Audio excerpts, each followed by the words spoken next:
જય શ્રી કૃષ્ણ વિદ્યાર્થી મિત્રો, આજે આપણે ધોરણ 8માં ઇંગ્લિશ વિષય શીખીશું, જેની અંદર આજે યુનિટ 3 એટલે કે વોટ વેર યુ ડુઈંગ, તમે શું કરી રહ્યા હતા. તો એમાં એક્ટિવિટી 4 અને 5 બે એક્ટિવિટી આપણે આજે સમજીશું, જેમાં સૌથી પહેલાં લઈએ છીએ એક્ટિવિટી 4.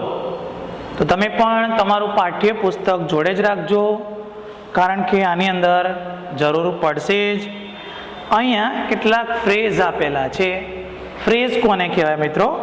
તો જેમાં એક સ્પેલિંગ બરાબર એની સાથે એક બીજું સ્પેલિંગ આવે તો આખો મતલબ બદલાઈ જાય. ફોર એક્ઝામ્પલ આપણે અહીંયા લઈએ કે કેમ બેક આપેલું છે ઉદાહરણમાં, તો કેમ એટલે આવ્યો અને બેક એટલે પાછળ ફરવું, એવું થાય ને બેક.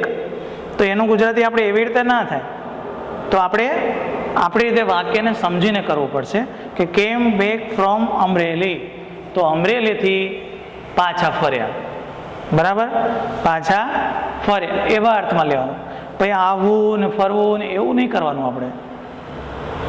તો અહીંયા જે કેટલાક ફ્રેઝીસ આપેલા છે એને આપણે એક્ટિવિટી 3ના આધારે, એટલે એક્ટિવિટી 3માં આપણે ભણી ચૂક્યા કે લેટર હતો આખો, બરાબર છે, ટીના વાળો અને મીના વાળો, યસ.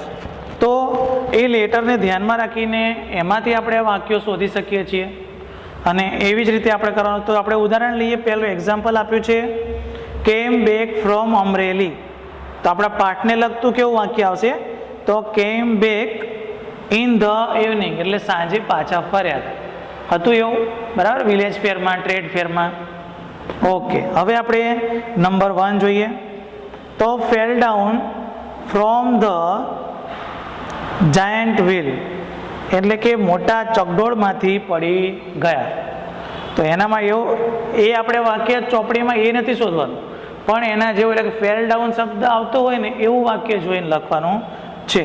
તો એવું આપણું વાક્ય હતું કે fell down and broke his leg, બરાબર, વીનું વાળું હતું, ચિત્ર દોરેલા હતા, એ ઝાડની ડાળી કાપતો હતો અને નીચે પડી ગયો, બરાબર. તો એ ફેલ ડાઉન શબ્દ આવે ત્યાં. તો fell down and broke his leg, અને તેનો પગ એને તોડી નાખ્યો હતો, બરાબર. તો બીજું વાક્ય છે looking at the birds. Looking એટનો મતલબ શું થાય? ધ્યાનથી જોવાનું, બરાબર. તો લુકિંગ એટ ધ બર્ડ્સ, પક્ષીઓને ધ્યાનથી જુઓ. તો આના માટેનું આપણું પાઠમાં આવતું વાક્ય, તો looking at a small plane. નાના બાળકો જોતા હતા ને પ્લેનને, દુકાન પર રમકડાની દુકાન હતી, બરાબર છે, અને શોપકીપર પણ એમને બતાવતો હતો. તો એ વાક્ય આપણે અહીંયા લખીશું. Number 3, laughed at my friend. Laughed at એટલે હાસી કરવી, મજાક ઉડાવવી, હસવું, બરાબર. તો મારા મિત્રો હસ્યા. તો અહીંયા આપણે પાઠના આધારે લઈએ તો laughed at the old man, જે વિનુ હતો એ પેલા વૃદ્ધ વ્યક્તિની વાતો સાંભળીને હસવા લાગ્યો હતો, બરાબર છે. ચોથું વાક્ય, a couple of days. Couple એટલે જોડી થાય, અને કપલ ઓફ અ ડેઝ એટલે દિવસોની જોડી, એટલે 2 દિવસ ભેગા હોય, જેમ કે મંડે ટ્યુઝડે, બરાબર, 2 ભેગા હોય. તો એવી રીતે કપલ ઓફ ડે. તો આપણું કયું વાક્ય હતું? તો couple of a sweet shops આવ્યું હતું, 2 મીઠાઈની દુકાનો, પણ એમણે ખરીદી નથી મીઠાઈ, બસ. તો એટલું આપણે લેવાનું કે couple of sweet shops. Okay, આગળ વધીએ. તો 5મું, એન્ડ ઓફ ધ મૂવી, એટલે મૂવી એટલે કે પિક્ચરનો અંત, ચિત્રનો અંત. તો અહીંયા આપણે આવ્યું હતું એન્ડ ઓફ ધ ફેર, એટલે મેળાનો અંત. 6, ફૂલ ઓફ વોટર, પાણીથી ભરપૂર, ભરેલું. તો આપણે લખવાનું હતું ફૂલ ઓફ પીપલ, બરાબર, લોકોથી ભરેલું મેદાન હતું મેળામાં. 7મું, ક્લાઇમ્બ અપ અ હિલ, એટલે પહાડ અથવા ટેકરી પર ચડવું. તો અહીંયા આપણો શબ્દ હતો ઝાડ પર ચડવાનો, વિનુવાળી story. Climbed up a tree, બરાબર છે. 8મું, રો ઓફ ટ્રીઝ. ટ્રીઝ એટલે વૃક્ષો અને રો ઓફ એટલે લાઈન, હરોળ જેને આપણે કહીએ. તો વૃક્ષોની હરોળ અથવા તો વૃક્ષોની લાઈન. તો આપણે દુકાનોની લાઈન હતી પાઠમાં, તો રો ઓફ સ્ટોલ્સ. 9મું, set down on the road. Road પર સ્થાયી. બરાબર. તો અહીંયા આપણે પાઠના આધારે લખીએ તો set down for a while એટલે થોડો સમય આરામ કર્યો એવું આવ્યું હતું. બરાબર. મીઠાની દુકાન પછી જ કે લસ્સી ને એવું બધું પીધું હતું, પછી એમણે આરામ કર્યો અને ત્યાં નાસ્તાનો ખૂબ આનંદ પણ લીધો હતો. તો આવી રીતે આપણે પાઠના આધારે એ ફ્રેઝ શોધીને લખવાના હતા. હવે બીજું એક આપેલું છે જેને આપણે ટ્રુ ફોલ્સ કહીએ છીએ, સાચું કે ખોટું. તો એનો પણ અભ્યાસ કરી લઈએ આપણે મિત્રો. ટીના વિઝિટ ધોળાવીરા. તો શું ટીના એમ કે ધોળાવીરાની મુલાકાત લીધી હતી? તો વાક્ય સાચું છે કે ખોટું? તો ખોટું જ છે ને. ટીનાએ ધોળાવીરાની મુલાકાત નથી લીધી. બરાબર. એ તો વડોદરાનો આવેલો વિલેજ ફેર ને ટ્રેડ ફેર એની મુલાકાત લીધી હતી ને. બીજું, Meena visited the trade fair in March 2014. તો આ વાક્ય સાચું છે કે ખોટું? તો આપણે પાઠના આધારે જ લખવાનું છે. તો માર્ચ 2014 એવો શબ્દ આવ્યો તો ખરો આપણે? તો ના, ક્યાંય શોધીશું તો પણ નહીં મળે, એટલે આવશે ફોલ્સ. બરાબર છે. હવે ત્રીજું વાક્ય, Meena visited the village fair with her parents. તો મીના જે વિલેજ ફેરની મુલાકાતે ગઈ હતી એ કોની સાથે ગઈ હતી? તો તેણીના પરિવાર સાથે, માતા પિતા સાથે. તો એ વાક્ય બિલકુલ સાચું છે, એટલે આવશે ટ્રુ. ચોથું, the trade fair was in Halol. Trade fair હાલોલમાં હતો. તો ના, આ આવશે ફોલ્સ. બરાબર. વિલેજ ફેર હતો ને એ હાલોલમાં હતો, ટ્રેડ ફેર વડોદરા હતો. અને 5મું, Meena at jalebis.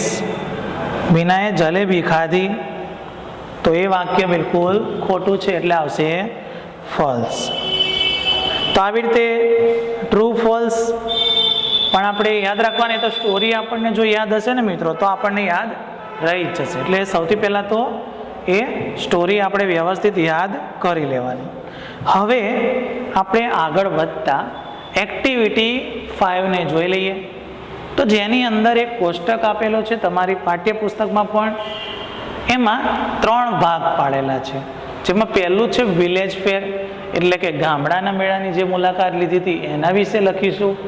Trade fair એટલે ઔદ્યોગિક મેળાની જે મુલાકાત લીધી હતી એના વિશે લખીશું. અને બંનેને લાગુ પડતા હોય એવા વાક્યો. બંનેને લાગુ પડતા હોય મીન્સ કે એક્ઝામ્પલ આપણે લખ્યું દરેકનું. તો there was a big crowd and a lot of noise.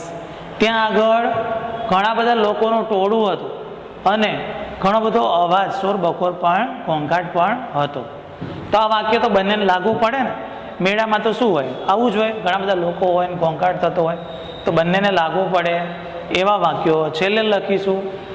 તો આવા વાક્યોનો પણ આપણે અભ્યાસ કરી લઈએ છીએ મિત્રો. તો ધ્યાન આપો તમે પણ. તો આની અંદર પહેલું વાક્ય અહીંયા લખ્યું છે આપણે, it is held in a village. તે એક ગામડામાં હતો. બરાબર મેળો? કેમ કે એ વિલેજ ફેર જ હતો ને એટલે. જ્યારે આમાં જ આપણે પહેલાં વાત કરીએ તો બીજું વાક્ય એમાં આવશે, there were many shops of toys, sweets and house hold items. આ પણ એની અંદર જ આવ્યું હતું વિલેજ ફેરમાં જ. ત્રીજું વાક્યની વાત કરીએ તો the shops were looked after by the shopkeeper. બરાબર. The shops were looked after by the shopkeepers. એટલે દુકાનદાર દ્વારા જે વસ્તુઓ હોય એ બધું બતાવવામાં આવતું હોય શોપ દુકાનમાંથી. ચોથું, there was a merry-go-round and a giant wheel and a juggler. તો આ બધી જ વાત આપણે એમાં આવી હતી કે એક જાદુગર પણ જોયો તો આપણે એમાં, એક મોટું ચકડોળ વિશાળ જોયું હતું અને નાનું ચકડોળ પણ જોયું હતું. એ બધું જ વિલેજ ફેરની અંદર. હવે આપણે વાત કરીએ ટ્રેડ ફેરની. તો it is held in a city, એક શહેરમાં હતું, બરાબર, કેમ કે ઉદ્યોગનો મેળો હતો. તો બીજું વાક્ય એમાં આવશે there were many stalls of electronic goods, પછી ફ્રીજ એન્ડ વોશિંગ મશીન. તો આ બધી વસ્તુઓ ઔદ્યોગિકને લગતી કહેવાય, બરાબર, એટલા માટે એમાં આવશે. ત્રીજું, the stalls were looked after by sales girls and salesmen. હવે પહેલામાં આપણે વિલેજમાં જોયું હતું કે શોપકીપર દ્વારા જ બધી વસ્તુઓ બતાવવામાં આવે. જ્યારે અહીંયા દુકાનમાં આપણને કોણ કોણ જોવા મળશે? તો સેલ્સ ગર્લ્સ અને સેલ્સમેન. એટલે બધી માહિતીઓ સેલ્સ ગર્લ્સ સેલ્સમેન આપતા હોય. અને ગામડાની વાત હોય તો એ દુકાનદાર પોતે, બરાબર, એ નાનું લેવલ છે ગામડાનું, એટલા માટે. ચોથું વાક્ય, there were fast food stalls. ત્યાં આગળ કેટલીક નાસ્તાની દુકાનો પણ હતી. એવી રીતે બંનેમાં આવતા વાક્યોમાં એક તો આપણે જોઈ લીધું. હવે બીજું વાક્ય પણ આપણે જોઈ લઈએ તો there were shops, stalls selling various things. ત્યાં આગળ ઘણી બધી દુકાનો હતી, બરાબર, બંનેનું ભેગું લખવું છે તો ત્યાં આગળ ઘણી બધી દુકાનો હતી કે જેમાં ઘણા બધા પ્રકારની વસ્તુઓ પણ વેચાતી હતી. વસ્તુઓનું નામ આપણે લખવાના નથી કારણ કે બંનેને લગતું ભેગું વાક્ય બનાવવાનું છે માટે. તો મિત્રો, તમને આમાં ખ્યાલ આવી જ ગયો હશે કે કેવી રીતે આપણે આ લખવાનું છે. તો દરેકના કોષ્ટકની અંદર આપણે વાક્યો લખવાના છે. તો આટલું તો તમને આવડશે જ. આવતા લેક્ચરમાં આપણે એક્ટિવિટી 6 વિશે વાત કરીશું. તો આટલું તમારે તમારી નોટબુકમાં લખી લેવાનું છે સારા અક્ષરોમાં. તો જય શ્રી કૃષ્ણ.